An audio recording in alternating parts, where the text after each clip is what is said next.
பூரம் நட்சத்திரத்தில் பிறந்தவர்களே அம்மன் அவதாரம் செய்து புனித நட்சத்திரம் எது தெரியுமா? ஆம், அது பூரம் நட்சத்திரம். பூரம் நட்சத்திரம் அம்மன் சக்தியும் லட்சுமி கடாட்சமும் நிறைந்த நட்சத்திரம். இந்த நட்சத்திரத்தில்தான் ஆண்டாள் நாச்சியார் பூமியில் அவதரித்தார். ஸ்ரீவில்லிபுத்தூரில் பூரம் நட்சத்திரத்தில் பிறந்த ஆண்டாள் நாச்சியார் பக்தியும் பரமாத்ம காதலும் சேர்ந்த தெய்வ அவதாரம். பூரம் நட்சத்திரக்காரர்கள் கட்டாயம் செல்ல வேண்டிய தலம் ஸ்ரீவில்லிபுத்தூர் ஆண்டாள் கோயில். ஆடிப்பூரத்தன்று ஆண்டாளை வழிபடுவது திருமண பாக்கியத்தை அருளும். புதுக்கோட்டை மாவட்டம் திருவரங்குளத்தில் உள்ள ஸ்ரீஹரி தீர்த்தேஸ்வரர் திருக்கோயில் பூரம் நட்சத்திரக்காரர்களுக்கான அற்புத பரிகார தலம்.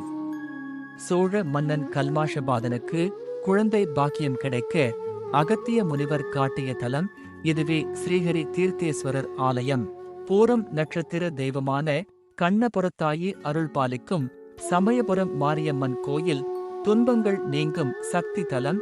பூரம் நட்சத்திர நாளில் கண்ணபுரத்தாய்க்கு கண்மலர் சமர்ப்பித்தால் மனக்கவலைகள் நீங்கும். தஞ்சாவூர் அருகே விளங்குளம் அக்ஷயபுரீஸ்வரர் கோயில் கணவன் மனைவி ஒற்றுமைக்கான சிறந்த பரிகார தலம். பூரம் நட்சத்திரக்காரர்கள் இந்த வழிபாடுகளை செய்யலாம். அம்பிகைக்கு மல்லிகைப்பூ கொண்டு அர்ச்சனை செய்வது மன அமைதியை தரும். ஆடி பூரத்தன்று கோ பூஜை செய்து அம்மனை வழிபட்டால் வாழ்வில் நல்ல மாற்றங்கள் ஏற்படும். இந்த வழிபாடுகள் திருமண பாக்கியம், குடும்ப ஒற்றுமை, துன்பம் நீங்கும் அருளை பெற்றுத்தரும்.